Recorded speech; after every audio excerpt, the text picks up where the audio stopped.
नमस्कार दोस्तों, स्वागत है आप सभी का एक बार फिर से एक वीडियो क्लास में।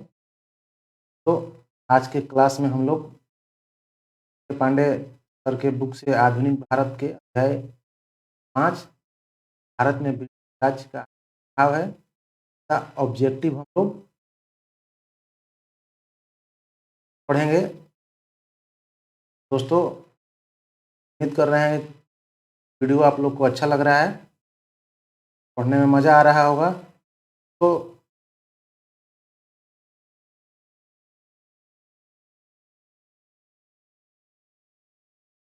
दोस्तों, आइए वीडियो को स्टार्ट करते हैं। कुल 60 प्रश्न है, तो हम इस वीडियो में याद करेंगे। तो आइए दोस्तों, हम लोग पहला प्रश्न देखते हैं। पहला प्रश्न है, ब्रिटिश शासन का भारत में औद्योगिकरण पर क्या प्रभाव पड़ा। इसका सही आंसर है कि भारत पर प्रभाव पड़ा कि भारत औद्योगिकरण की ओर ले गया। ब्रिटिश शासन का भारत के औद्योगिकरण पर यह प्रभाव पड़ा कि भारत में औद्योगिकरण की ओर भारत को लेकर के चला गया। सेकंड प्रश्न है, प्लासी की प्रक्रिया प्रारंभ हुई। प्लासी की प्रक्रिया कब प्रारंभ हुई? तो सही आंसर है प्लासी के युद्ध के बाद प्लासी की प्रक्रिया प्रारंभ हो गई थी। अगला प्रश्न है 3 नंबर, भारत में रेल प्रारंभ करने का कंपनी का मुख्य उद्देश्य क्या था? इसका भी सही आंसर यही है, भारत में कंपनी के हितों को सुरक्षित करना रेल प्रारंभ करने के पीछे कंपनी का मुख्य उद्देश्य था। अगला प्रश्न है 4 नंबर, भारत में आधुनिक उद्योगों के तिथि क्रम में सर्वप्रथम कौन सा उद्योग आता है? तो सही आंसर है कि हमारे यहाँ सबसे पहले जूट उद्योग का प्रयोग किया गया था। अगला प्रश्न है 5 नंबर, इन दो स्थानों के बीच सर्वप्रथम रेल मार्ग का निर्माण हुआ। इसका सही आंसर है कलकत्ता से रानीगंज के बीच में सर्वप्रथम भारत में रेल मार्ग का निर्माण हुआ था। अगला प्रश्न है 6 नंबर, आर्थिक निष्कासन के सिद्धांत का प्रतिपादन किया किसने किया? तो दादा भाई नौरोजी ने इसका प्रतिपादन किया था। इसका सही होगा। अगला प्रश्न है 7 नंबर, भारत के धन का ब्रिटिश शासना अंतर्गत निर्ममता पूर्वक निष्कासन हो रहा है। इस तथ्य का सबसे अधिक अभिव्यंजक शब्दों में कहने वाले कौन थे? ये दादा भाई नौरोजी थे। इसका आंसर ही होगा। अगला प्रश्न है 8 नंबर, दादा भाई नौरोजी और आरसी दत्त दोनों ही क्या थे? गोपाल कृष्ण गोखले के अनुयायी थे, ब्रिटिश थे, भारत में के आलोचक थे, समाचार पत्रों के संस्थापक। का सही आंसर सी है, भारत में अंग्रेजी नीति के आलोचक। 9 नंबर प्रश्न है, मद्रास के रैयतवाड़ी बंदोबस्त के साथ कौन जुड़ा है? तो सही आंसर है सी, जुड़ा है। अगला प्रश्न है 10 नंबर, अंग्रेजों की आर्थिक नीति का क्या परिणाम हुआ? सही आंसर है सभी कथन सही, यानी कि ए भी सही है, बी भी सही है, सी भी सही है। तो ये देखते हैं, ऐसी आर्थिक शक्तियों ने भारतीय कृषि पर प्रभाव डाला, यह भी सही है। भारतीय कुटीर उद्योग की हानि हुई, सही है। भारतीय व्यापार के स्वरूप में बदलाव आया, ये इसका सभी कथन सत्य है, इसलिए इसका होगा। अगला प्रश्न है 11 नंबर, भारत में हस्तलिपि से संबंधित नहीं है। भारत में हस्तलिपि संबंधित नहीं है, भारतीय रजवाड़ों की समाप्ति भारत में हस्तलिपि संबंधित नहीं है। 12 नंबर क्वेश्चन होगा, 1925 ईस्वी में भारतीय रेल बजट को सामान्य बजट से पृथक करने की सिफारिश की किसने की? तो सही आंसर है सी, एक वर्थ समिति ने इसका सिफारिश किया था। 13 नंबर प्रश्न है, भारत में सर्वप्रथम रेलगाड़ी चली किसके शासनकाल में चली? तो हम लोग को पता है कि डलहौजी के काल में चला था। सही आंसर सी होगा। अगला प्रश्न है 15 नंबर, ब्रिटिश काल में किसी का स्वामित्व से था? जमींदार को, व्यक्तिगत कृषक को, ग्राम समुदाय को? इसका उत्तर है डी, उक्त में से सभी को। जमींदार को भी था, व्यक्तिगत कृषक को भी था और ग्राम समुदाय भी था, इसलिए सही आंसर इसका होगा में से सभी को। अगला प्रश्न है 16 नंबर, बंगाल में अस्थायी बंदोबस्त का विचार सर्वप्रथम किसने प्रस्तुत किया? सही आंसर है फ्रांसिस ने इसका सर्वप्रथम विचार प्रस्तुत किया था। 17 नंबर क्वेश्चन है, निम्नलिखित में से किस ब्रिटिश अफसर ने बंगाल में जमींदारों के स्वामित्व संबंधी अधिकारों का विरोध किया? सही आंसर है जेम्स ग्रांट। अगला प्रश्न है, वारेन हेस्टिंग्स द्वारा भूमि की पंचवर्षीय कृषि व्यवस्था परिवर्तित करने का प्रमुख कारण क्या था? सही आंसर है कंपनी के कर्मचारियों द्वारा भू राजस्व की व्यवस्था में हेस्टिंग्स की अक्षमता। अगला प्रश्न है 19 नंबर, 19वीं सदी में अंग्रेज भारत से ब्रिटेन निम्नलिखित में से किस वस्तु का निर्यात करते थे? सही आंसर है कपास का निर्यात करते थे 19वीं सदी में। अगला प्रश्न है 20 नंबर, 20वीं सदी अंत में कौन सा प्रमुख उद्योग भारतीय पूंजीपतियों के हाथ में था? इसका सही आंसर भी है कपास से ही सूती वस्त्र का निर्माण होता था, तो इसलिए सूती वस्त्र भारतीय पूंजीपतियों के हाथ में था। अगला प्रश्न है 21 नंबर, अस्थायी भूमि व्यवस्था किन क्षेत्रों में लागू की गई? सही आंसर है डी, अस्थायी भूमि व्यवस्था किन क्षेत्रों में लागू की गई? बंगाल, सूबा और बनारस जमींदार में।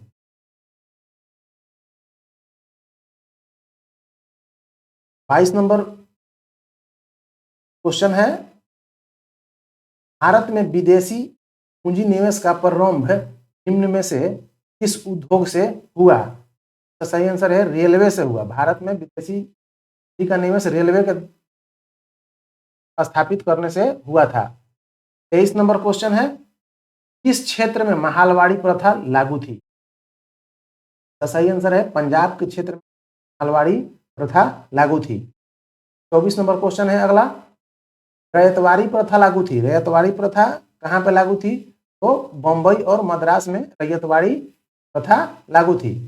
30 नंबर क्वेश्चन है, भारत में चाय के उत्पादन के बारे में निम्नलिखित में से कौन सा कथन सत्य है? तो सही आंसर है ए, इसे अंग्रेजों ने 19वीं सदी के प्रारंभिक दशकों में शुरू किया था। चाय को भारत में अंग्रेजों ने 19वीं सदी के प्रारंभिक दशकों में शुरू किया था। ये इसका सही आंसर है। 26 नंबर क्वेश्चन हो गया, रेलवे व्यवस्था इस प्रकार भारत में आधुनिक उपभोग की सही रूप में पुरोगामी होगी, यह वक्तव्य दिया। यह वक्तव्य किसने दिया? तो कार्ल मार्क्स ने यह कथन कहा था। अगला प्रश्न है 27 नंबर, बंगाल के दोहरे शासन का अंत किया। बंगाल में दोहरे शासन का अंत किसने किया था? तो वारेन हेस्टिंग्स ने किया था। अगला प्रश्न है 28 नंबर, 1773 ईस्वी में जमा को अस्थायी रूप से निर्धारित करके कर्नवालिस चाहता था। कर्नवालिस क्या चाहता था? जमा को अस्थायी रूप से निर्धारित करके। तो इसका सही आंसर है एक ऐसे वर्ग के अस्तित्व को बनाए रखना जो तथाकथित ऐतिहासिक अधिकार पर आधारित था। 29 नंबर प्रश्न है, निम्नलिखित वक्तव्यों पर विचार कीजिए।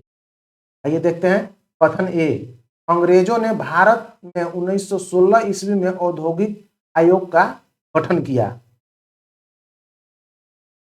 कथन कारण आर, ये भारत के उद्योग को विकसित देखना चाहते थे। तो आइए देखते हैं इसका ऑप्शन। ए और आर सही है तथा ए का सही कारण आर है।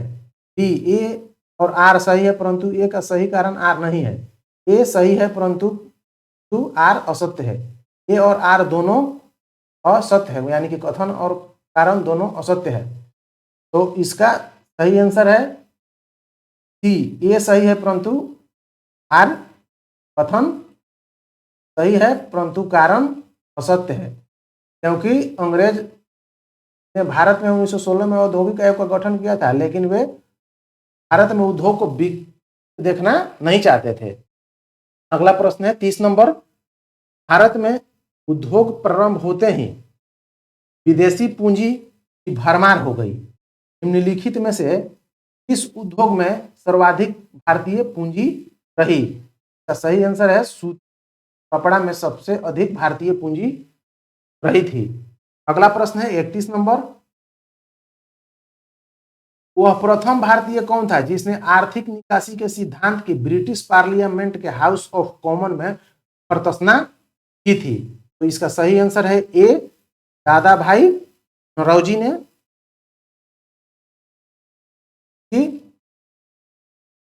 इस पार्लियामेंट में इसकी प्रस्तावना की थी।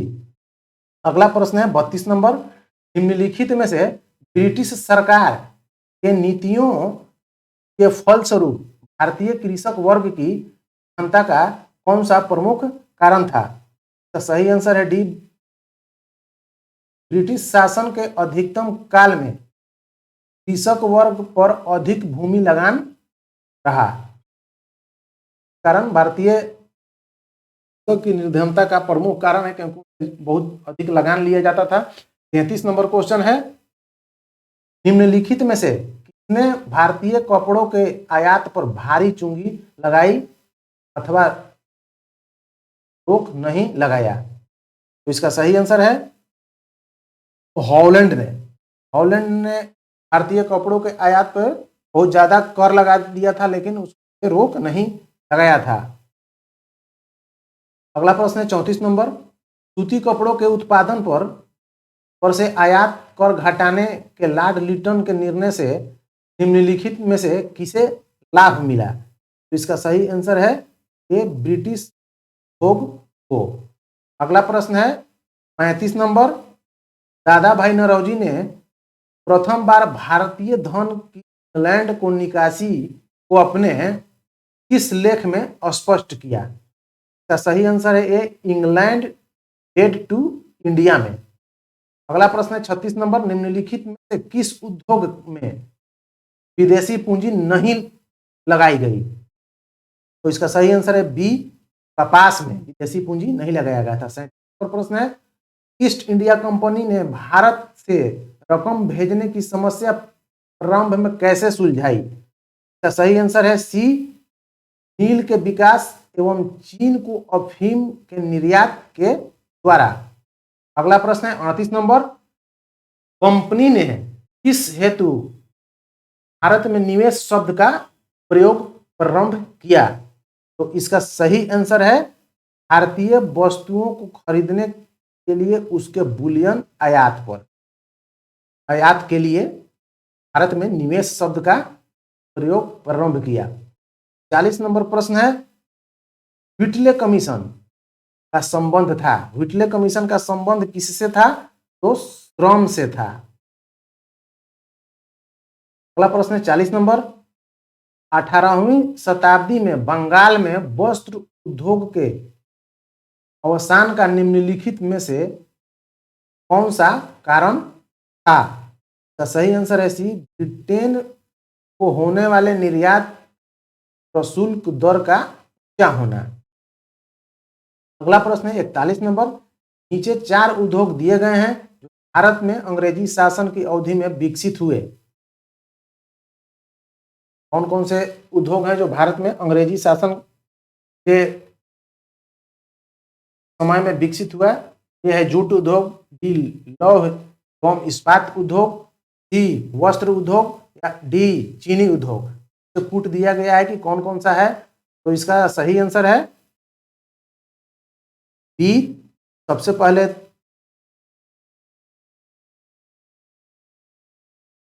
वस्त्र उद्योग, उसके बाद जूट उद्योग, फिर उसके बाद लौह एवं इस्पात उद्योग और सबसे बाद में चीनी उद्योग। ये इसका सही आंसर है बी। अगला प्रश्न है 42 नंबर। ब्रिटिश राज काल में महाजनी वर्ग के विकास का प्रमुख कारण क्या था? ब्रिटिश राजकाल में महाजनी वर्ग के विकास का प्रमुख कारण क्या था? तो इसका सही आंसर है सी, किसानों से अधिक भू राजस्व की मांग। अगला प्रश्न है 43 नंबर। निम्नलिखित में से कौन से भारत में कंपनी सरकार के राजस्व के प्रमुख स्रोत थे? तो सही आंसर है नमक और अफीम के व्यापार का एकाधिकार कंपनी के राजस्व का मुख्य स्रोत था।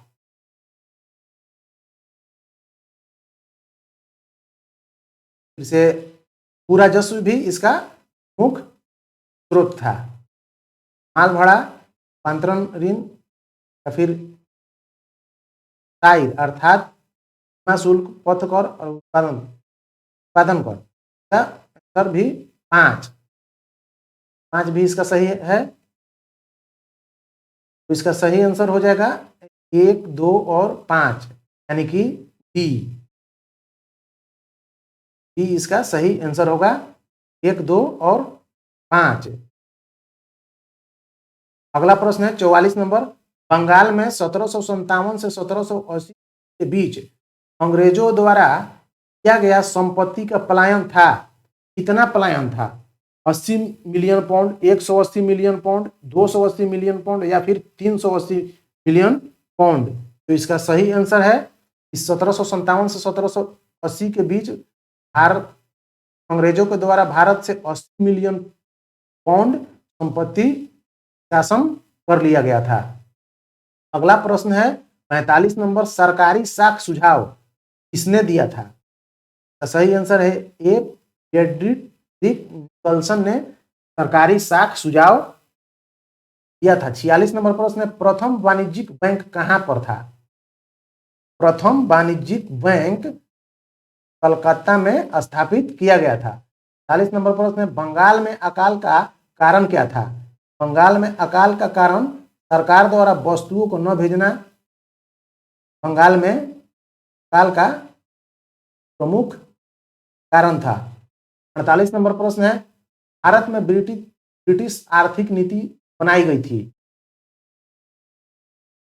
भारत को महानगरीय पूंजीगत कृषि आश्रित के रूप में परिवर्तित करने के लिए भारत में ब्रिटिश आर्थिक नीति बनाई गई थी। भारत में को महानगरीय पूंजीवाद के कृषक आश्रित के रूप में परिवर्तित करने के लिए भारत में आर्थिक नीति बनाई गई थी। अगला प्रश्न है 49 नंबर। सूची 1 को 2 से सुमेलित कीजिए तथा सूचियों के नीचे दिए गए कूट का प्रयोग करके सही उत्तर को चुनिए। तो ये है Tata iron steel company. Tata iron steel company, इधर इसका स्थापना वर्ष दिया गया है और इधर पे कंपनी का नाम Bengal iron steel company, Tata hydro electric supply power company, Katni cement company. इसका सही आंसर है सी यानी कि ए का 2 जबकि सी का 3, सी का 1 और डी का 4 यानी कि टाटा आयरन स्टील कंपनी की स्थापना 1907 में हुई थी। बंगाल आयरन स्टील कंपनी की स्थापना 1839 में हुई थी। Tata hydro electric power supply company की स्थापना 1915 में ईस्वी में हुई थी और कटनी सीमेंट कंपनी की स्थापना 1910 ईस्वी में हुआ था। अगला प्रश्न है 50 नंबर। निम्नलिखित युग्मों में से कौन सा एक सही सुमेलित नहीं है? तो इसका सही आंसर है तालुकदारी बंदोबस्त बंबई। ऐसा कोई बंदोबस्त नहीं था जो कि मुंबई में लागू था। रैयतवाड़ी था, अस्थाई बंदोबस्त था और महलवाड़ी था। तो इसका ये सही नहीं है। इसका सही आंसर डी होगा। 51 नंबर प्रश्न है निम्नलिखित कथनों पर विचार कीजिए।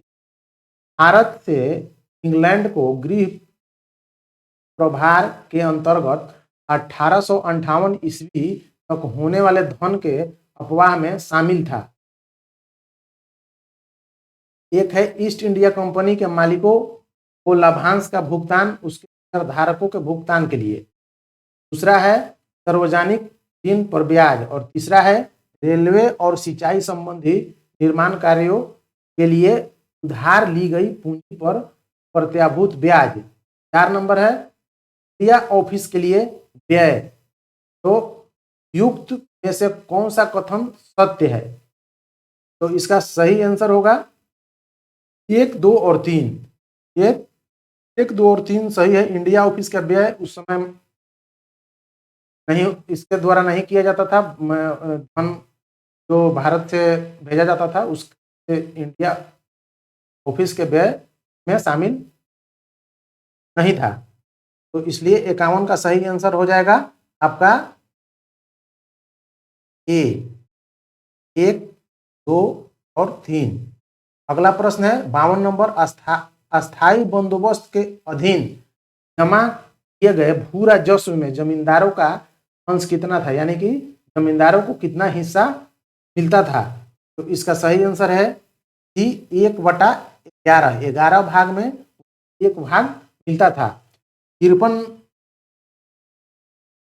नंबर क्वेश्चन है विदेशी पूंजीपति भारतीय उद्योग की ओर विभिन्न कारणों से आकृष्ट हुए थे। निम्नलिखित में से कौन सा एक कारण उनमें से नहीं है? से कौन सा एक कारण नहीं है? तो आइए ऑप्शन देखते हैं। पहला ऑप्शन है ए, श्रम बहुत सस्ता था। बी, कच्चा माल बहुत आसानी से और कम दामों पे उपलब्ध था। सी, भारतीय पूंजीपति वर्ग काफी विकसित था परंतु प्रतिस्पर्धा करने में असमर्थ था। डी, बहुत से भारतीय उत्पादों की पूरे विश्व में काफी मांग थी। तो इसमें बोल रहा है कि इसमें से कौन सा कारण नहीं है? तो इसका सही आंसर होगा कि भारतीय पूंजीपति वर्ग काफी विकसित था परंतु प्रतिस्पर्धा में असमर्थ था। ये इसका सही आंसर नहीं है, क्योंकि भारतीय पूंजीपति वर्ग काफी विकसित नहीं था और प्रतिस्पर्धा में भी असमर्थ था, इसलिए इसका सही आंसर सी होगा। अगला प्रश्न है 54 नंबर, आपदा का महानगर कहलाने वाला 19वीं शताब्दी का अकाल था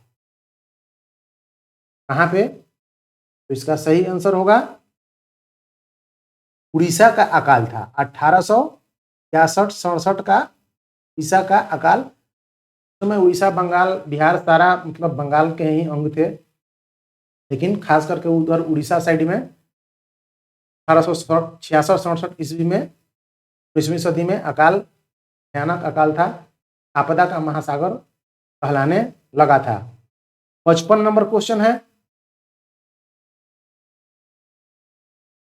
1834 ईस्वी में किसने कहा था कि सूती वस्त्र बुनकरों के कंकाल भारत के मैदानों को बदरंग कर रहे हैं? 1834 ईस्वी कहा था कि सूती वस्त्र बुनकरों के कंकाल भारत के मैदानों को बदरंग कर रहे हैं। तो इसका सही आंसर हो जाएगा आपका विलियम्स बेंटिक ने यह कथन कहा था। अगला प्रश्न है 56 नंबर, ब्रिटिश शासन भारत से निकलने वाला खून का एक दरिया है, किसने कहा था? ब्रिटिश शासन भारत से निकलने वाला एक खून का दरिया है, यह किसने कहा था? यह कथन किसका था? इसका सही आंसर है सी, दादा भाई नौरोजी ने कहा था। 57 नंबर क्वेश्चन है लंकाशायर के सूती वस्त्रों का भारत में पहली बार प्रचलन हुआ, कब हुआ? लंकाशायर के सूती वस्त्रों का भारत में सर्वप्रथम कब प्रचलन हुआ? सही आंसर है कि 1815 ईस्वी में का प्रचलन प्रारंभ हुआ। 58 नंबर प्रश्न है भारत में ब्रिटिश उपनिवेशवाद के क्रमिक चरणों को सर्वप्रथम किसने निरूपित किया? तो इसका सही आंसर है सी, कार्ल मार्क्स ने इसका सर्वप्रथम निरूपण किया था। अगला प्रश्न है 59 नंबर, बंगाल के अस्थायी बंदोबस्त से 2 वर्ग बने जो थे, एक जमींदार और किसान, बी शोषक और शोषित, सी जमींदार और कृषक, डी अनुपस्थिति जमींदार और अस्तामी। तो इसका सही आंसर है शोषक वर्ग और शोषित वर्ग, 2 वर्ग में विभाजित हो गया था अस्थायी बंदोबस्त के कारण। और आज का हम लोग का अंतिम प्रश्न है 60 नंबर, 21वीं सदी में यूरोपीय स्वामित्व वाले महत्वपूर्ण बगान उद्योगों में शामिल नहीं था। क्या नहीं था? रबड़ नहीं था, नील नहीं था, कॉफी नहीं था, या फिर चाय नहीं था। इसका सही आंसर है ए, रबड़ नहीं था। नील, कॉफी और चाय का उत्पादन यूरोपीय स्वामित्व वाले बगान में थे। तो दोस्तों, इसी के साथ हम लोग का आज का वीडियो क्लास समाप्त होता है। मिलते हैं अगले अध्याय में, जो कि हम लोग का अगला अध्याय होगा अध्याय 6, 1857 का विद्रोह। तो दोस्तों, आप लोग को वीडियो कैसा लगा कमेंट में जरूर बताइएगा, और वीडियो अच्छा लग रहा है तो लाइक कीजिए, शेयर कीजिए, सब्सक्राइब कीजिए और अपने दोस्तों को भी बताइए। चलिए दोस्तों, आज के लिए बस इतना ही। Thanks for watching.